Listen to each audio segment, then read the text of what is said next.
எப்படி இருக்கு? சூப்பரா இருக்கு யோகி. Good bye. இந்த பேனாவை கொடுங்க, நான் ஃபில் பண்ணிட்டு தரேன். தேங்க்யூ.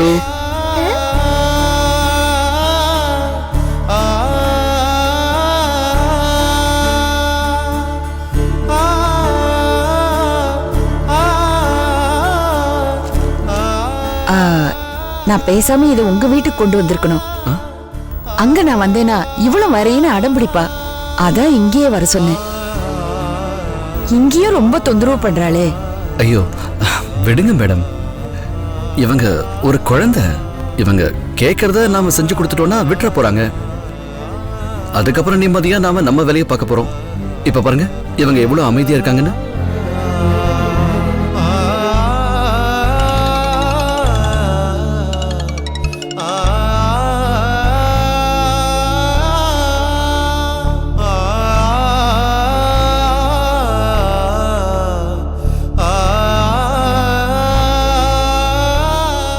எந்த சூழ்நிலையிலையும் அவளை டென்ஷன் ஆகாம பாத்துக்கிறான். யுகியை விட என் பொண்ணுக்கு ஒரு நல்ல துணை அமையவே அமையாது. டாக்டர் சொன்ன மாதிரி இன்னைக்கு யுகி கிட்ட இந்த விஷயத்தை பத்தி பேசிடணும். மேடம் நீங்க சொன்னபடியே நான் ஃபீல் பண்ணிட்டேன். ஒரு தடவை சரியா இருக்கான்னு நீங்க செக் பண்ணி பாத்துருங்க மேடம்.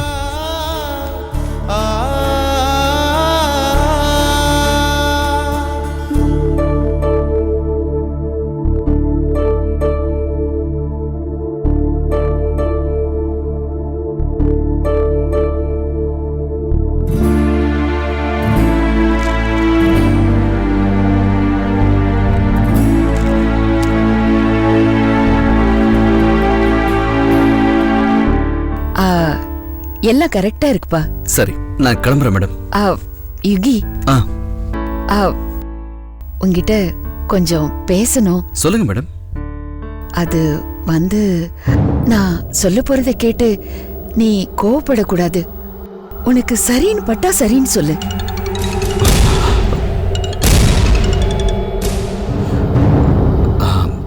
பரவாயில்ல மேடம், எதா இருந்தாலும் சொல்லுங்க. அது வந்து நான் சொல்றத நீ எப்படி எடுத்துப்பேன்னு தெரியல. ஒருவேளை அது தப்புன்னா என்னடா இப்படி கேட்டுட்டாளேன்னு நினைக்காத.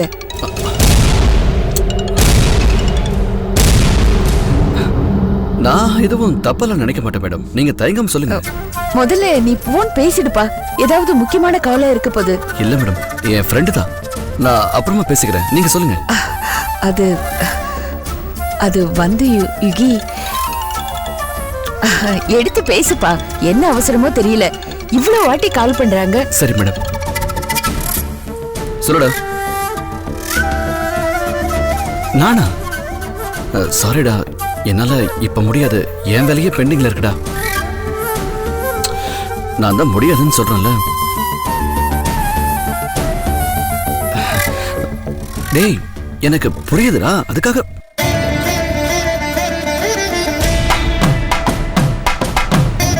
சரி நான் உனக்கு அப்புறமா ஃபோன் பண்ணவா? இல்லடா, நான் ஒரு வேலையா வெளியே வந்திருக்கேன், நான் அப்புறமா கூப்பிடுறேன். ஒரு நிமிஷம் இரு மேடம், கொஞ்சம் ஃபோன் பேசிட்டு வந்துடுறேன்.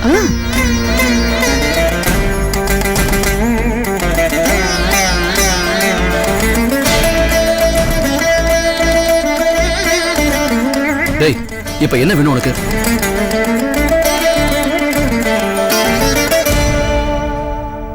ஓஹோ, அத காரணம் காட்டிதான் இப்ப என்ன கார்னர் பண்றியா? இத பாருடா, உதவிங்கிறது மனசார பண்றதுடா. அத ஒரு சாக்கா வச்சு உன்னோட காரியத்தை சாதிக்கணும்னு நினைக்கிற பாரு, இது அசிங்கம்டா. டேய் போதுடா, உன்ன மாதிரி ஒரு செல்ஃபிஷ நான் பார்த்ததே இல்லடா.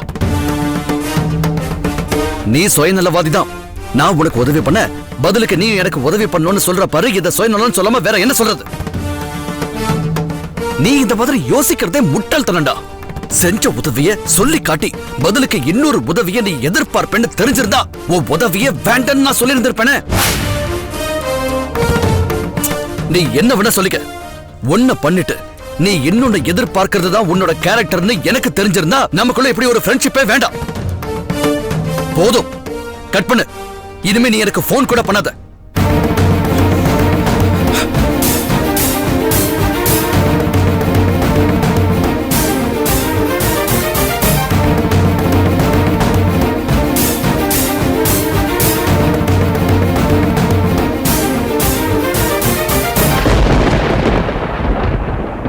என்னப்பா என்னாச்சு? யார் போன்ல? என் ஃப்ரெண்டு தான் மேடம். எதுக்கு இவ்வளவு சத்தம் போட்டீங்க? அது ஒண்ணு இல்ல மேடம். ஏதோ ஒரு சின்ன உதவியை பண்ணிட்டு அதை சொல்லி காட்டி என்கிட்ட காரியத்தை சாதிச்சுக்க பாக்குறான். அதை எப்படி மேடம் நான் ஒத்துக்கிறது? சின்னதா ஒரு ஹெல்ப் பண்ணிட்டு பதிலுக்கு பெருசா எதிர்பார்க்கறான். உனக்கு நான் எவ்வளவோ பண்ணிருக்கேன், நீ இத கூட பண்ண மாட்டியான்னு செஞ்சதை சொல்லி காட்டி பேசுறான் மேடம். எனக்கு இந்த மாதிரி ஆட்டிடியூடே பிடிக்காது மேடம். ஒரு சுயநலம் இல்லாம எந்த எதிர்பார்ப்பும் இல்லாம செய்யறதுக்கு பேர் தான் மேடம் உதவி. நான் இத உனக்கு செஞ்சல, பதிலுக்கு நீ இதை எனக்கு செய்யன்னு சொல்றது வியாபாரம் மேடம். அவனை பத்தி நான் என்னென்னவோ உயர்வா நினைச்சுக்கிட்டு இருந்தேன். ஆனா அவன் இவ்வளவு சீப்பா நடந்துப்பான்னு நான் நினைக்கவே இல்லை மேடம்.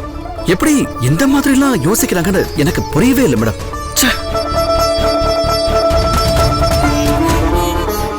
சரி, அவனை விடுங்க மேடம். நீங்க ஏதோ சொல்ல வந்தீங்களே? பரவாயில்ல, சொல்லுங்க மேடம். அது ஒன்னும் இல்லப்பா. என்னோட இன்ஃப்ளூயன்ஸை வச்சுதான் உனக்கு லோன் அப்ளை பண்ணிருக்கேன்.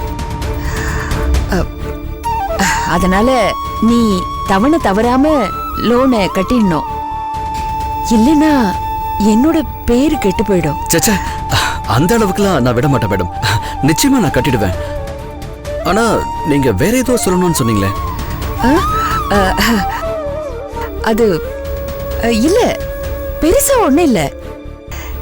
எனக்கு ஆபீஸ்ல ப்ரமோஷன் தரேன்னு சொல்லிருக்காங்க. ப்ரமோஷன்னா வேற ஊருக்கு டிரான்ஸ்ஃபர் பண்ணுவாங்க. அதான் நான் ஏத்துக்கலாமா வேணாமான்னு கொஞ்சம் தயக்கமா இருக்கு. மேடம், ப்ரமோஷன்ங்கிறது நல்ல விஷயம் தானே. ஆனா இதுல மாயாவையும் நாம கன்சிடர் பண்ணணும். ஏன்னா போற இடத்துல அவங்களுக்கு எல்லாமே செட் ஆகணும். அதனால அவங்களையும் மனசுல வச்சுக்கிட்டு நீங்க எந்த முடிவு வேணாலும் பண்ணுங்க மேடம். உண்மைதான்பா. அவளை மனசுல வச்சுக்கிட்டு தான் எதையும் பண்ணணும். ஆனா நாம ஆசைப்படுறது எதுவும் நடக்கிறது இல்லையே. நாம ஒண்ணு நினைச்சா கடவுள் வேற ஒண்ணு நினைக்கிறாரு. அதான் ஒரே குழப்பமா இருக்கு. நாம ஒண்ணு நினைச்சா கடவுள் வேற ஒண்ணு நினைக்கிறாரு. அதான் ஒரே குழப்பமா இருக்கு. இதுல குழப்பிக்க என்ன மேடம் இருக்கு? மத்த எல்லாத்தையும் விட நமக்கு மாயா தான் ரொம்ப முக்கியம். எதை பண்ணா மாயாவுக்கு சரியா வருமோ அதை மட்டும் பண்ணுங்க. யோகி, சரி, இது பாரு, நான் பிளாக் கலர்ல வரைஞ்சேன். ஓ, சூப்பர், ஃபேண்டாஸ்டிக். மேடம், ப்ரமோஷன் பத்தி தான் சொல்ல வந்தீங்களா? ஆமாப்பா. அப்புறம் எதுக்கு கோவிச்சுக்காத, தப்பா எடுத்துக்காதன்னு சொன்னீங்க? இதுல கோவப்படுறதுக்கு என்ன மேடம் இருக்கு? அது இல்ல, நான் அதுக்கு சொல்லலப்பா. லோன் விஷயத்துல நீ ரொம்ப கவனமா இருக்கணும்னு நான் நினைக்கிறேன். உன் மேல நம்பிக்கை இல்லாம பேசுறேன்னு நீ எடுத்துக்க கூடாது இல்ல, அதான். ஐயோ, இல்ல, உங்க அக்கறை எனக்கு புரியுது மேடம். நீங்களே என்ன பாராட்டுற அளவுக்கு நான் கரெக்டா நடந்துப்பேன் மேடம். சரிங்களா? சரிப்பா. இன்னும் 1 வீக்ல வெரிஃபிகேஷன் வருவாங்க. அப்புறம் 2-3 தடவை பேங்க்குக்கு வர வேண்டி இருக்கும். எல்லாம் முடிஞ்சதும் லோன் சாங்ஷன் ஆயிடும். பிசினஸ் நல்லா பண்ணு. All the best. Thanks madam. நான் கிளம்புறேன். பாய் மாயா, நான் கிளம்புறேன். யோகி, என்ன கிளம்புறா? நம்ம கலர் பண்ணலாம் சொன்ன. ஆண்டி வர சொல்லி ஃபோன் பண்ணிட்டாங்க. நான் இப்ப போயிட்டு நாளை காலையில வந்துடுறேன். ப்ராமிஸ். பாய் மாயா.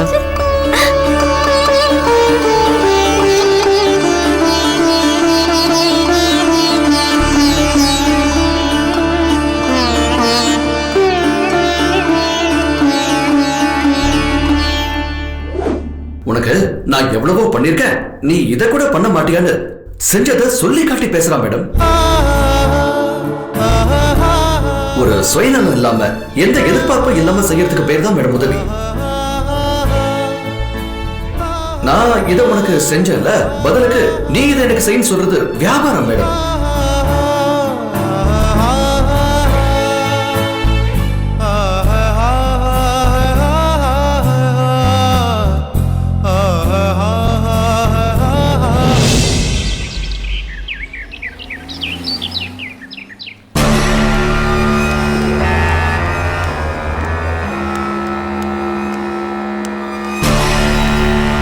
ஏண்டா மவனே, இமாம் பெரிய பில்டிங்லயா பாட்டில் மணி இருக்கா? இது மொத்தமா அவனுக்கு சொந்தமாடா? தெரியலப்பா. இவன் தான் கூப்பிட்டு வந்தான். யாருச்சு நல்லா விசாரிச்சாடா? இந்த பில்டிங் தானே? டே பார்த்தா பெரிய கம்பெனி மாதிரி தெரியுதாடா? அண்ணே நல்லா விசாரிச்சுட்டேண்ணே. இதான் ஒரு ஆஃபீஸு. கம்ப்யூட்டர் கம்பெனி மாரி மிரட்டலாக இருக்கு பாருங்க. ஆமாடா. அப்பா இவன் சொல்லும் போது கூட நான் நம்பல. இதை பீலா வரான்னு நினைச்சேன். ஆமாடா, எனக்கே பிரமிப்பா தான் இருக்குது. டேய், இது சொந்த கட்டடமா வாடகை கட்டடமாடா? அப்பா இது சொந்த பில்டிங் தான்ப்பா. சிட்டிக்குள்ள இந்த மாதிரி 2-3 பில்டிங் இவருக்கு சொந்தமா இருக்கான். அடப்பாவி, அவ்வளவு பெரிய ஆளாயிட்டான் அவன். இது எப்படியே 5 கோடி தெரியுமாடா? சும்மா வாயில தான் பில்டப் கொடுக்குறீங்கன்னு பார்த்தா நிஜமாவே பெரிய ஆளாயிட்டானாடா. என்னால நம்பவே முடியலடா, நம்பவே முடியல. அண்ணே ஆஃபீஸ் எப்படி இருக்கு? சொர்க்க மாதிரி இருக்குடா. வேலை செஞ்சா இந்த மாதிரி இடத்துல வேலை செய்யணும். நம்மளும் வேலை செய்யறோமே. வா.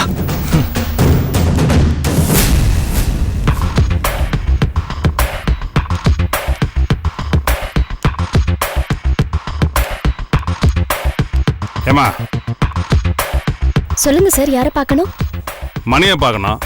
மிஸ்டர் மணி சார்னு சொல்லுங்க, இல்லைன்னா பாஸ்னு மரியாதையை சொல்லுங்க. சரிம்மா, அவரை பார்க்கணும். முன்னாடி அப்பாயின்மெண்ட் வாங்கியிருக்கீங்களா? அப்பாயின்மெண்ட்டா? இல்ல.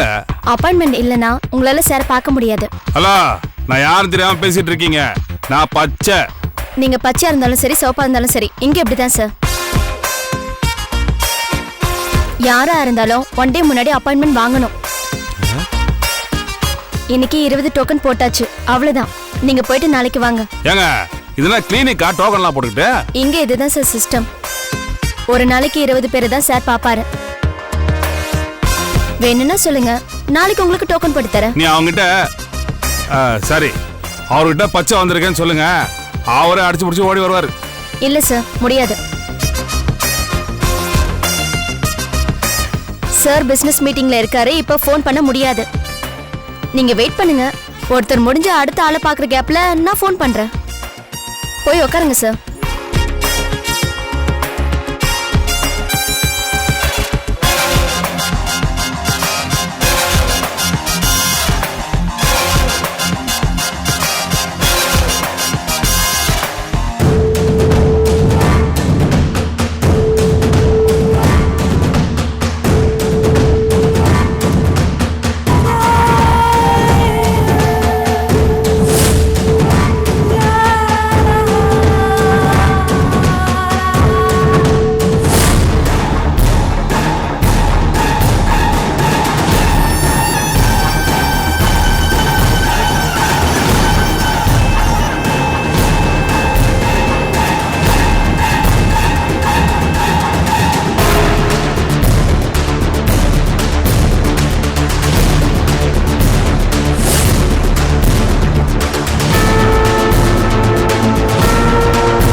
ஓகே, வந்துட்டு இருக்கு.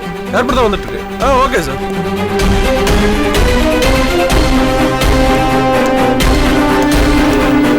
அம்மா அம்மா அம்மா ஃபோன் பண்ணுங்கம்மா. ஆள் வெளியே வந்துட்டார், ஃபோன் பண்ணுங்க. ஹலோ சார், உங்களை பார்க்க பச்சைன்னு ஒருத்தர் வந்திருக்காரு. வெயிட் பண்ணிக்கிட்டு இருக்காரு சார். அப்படிங்களா sir? Okay sir. Okay sir. என்னம்மா உடனே வர சொன்னாரா இல்ல அவரே வெளியே வரேன்னு சொன்னாரா? இல்ல, உங்களை வெயிட் பண்ண சொன்னாரு. அது பிஸியா இருக்காரு போல இருக்கு, அதான் அப்படி சொல்லியிருக்காரு.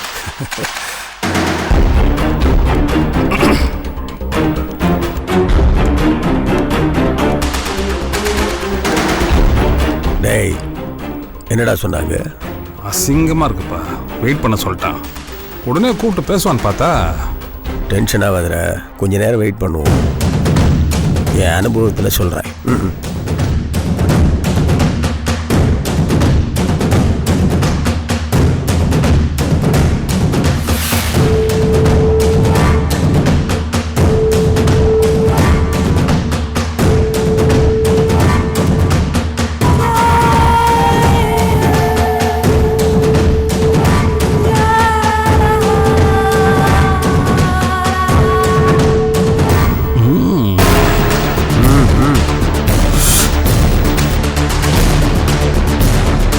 மிஸ்டர் விஸ்வநாதன்,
திரும்பி ஃபோன் பண்ணுங்க. எப்பதாங்க எங்களை பாப்பாரு? வெயிட் பண்ணுங்க சார். முடியாதுமா. நான் யார் தெரியுமா? ஒரு காலத்துல மணிக்கு ஃபைனான்ஸ் பண்ணவன். நான் அவரோட ஃபைனான்சியர். அவர் இந்த அளவுக்கு வந்திருக்காருன்னா நானும் ஒரு காரணம்.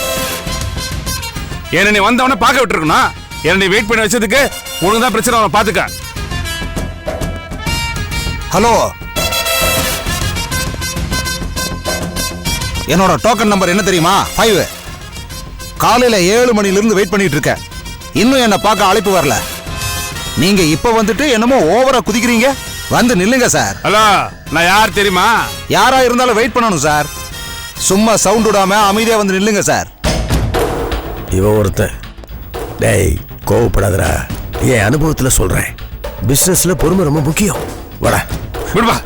அண்ணே வாங்கண்ணே, நாமளும் வெயிட் பண்ணுவோம். டேய் வாடா வாடா.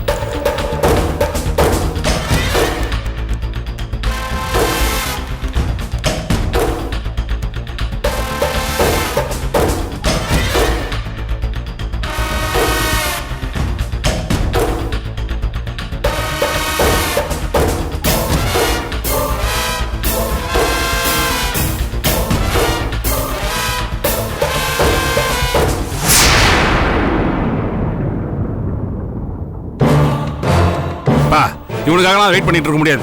ரொம்ப ஓவரா சீனா போடுறான்ப்பா. ரொம்ப தான் பில்டப் கொடுக்குறான். ஆஸ்பத்திரி மாதிரி டோக்கனுங்கிறாங்க, முன்னாடியே அப்பாயின்மெண்ட் வாங்கணுங்கிறாங்க. ரொம்ப தான் ஃபிலிம் கட்டுறான்ப்பா. காசுக்காக ஒரு காலத்துல நம்ம வீட்டு முன்னாடி கை கட்டி நின்று இருந்தவன் தானே. இவனை பார்க்கவே தேவையில்ல. வாங்க போலாம். டேய் டேய் டேய் டேய், சும்மா நீ பார்த்தல்ல எத்தனை பேர் பொட்டியோட வர்றாங்க, பொட்டியோட போறாங்க. அவனும் சும்மா இருந்தா பரவாயில்ல. ஒரே பரபரப்பா தானே இருக்கான். நேத்திக்கு நாம பார்த்த மணி வேற, இப்ப நாம பார்க்க வந்திருக்கிற மணி வேறடா. இடத்துக்கு ஏத்த மாதிரி நம்மள நாம மாத்திக்கணும்டா. அதனால கொஞ்ச நேரம் அமைதியா இரு. வெயிட் பண்ணி பார்த்துட்டு போயிடுவோம். முடியலப்பா, தாங்கவே முடியல. கிளம்பலாம் வாங்க. டேய் கொஞ்ச நேரம் சும்மா இருடா. என் அனுபவத்துல சொல்றேன். நாம காத்திருக்கிறோம் இல்ல, அதுக்கு ஒரு மதிப்பு இருக்குடா. நீ வேணா பாரு, நாம பெரிய லெவலுக்கு போறோம். பெரிய மனுஷன் நானே காத்துக்கிட்டு இருக்கிறேன். நீ எதுக்கு குதிக்கிற? வாய் முடிட்டு சும்மா இருற.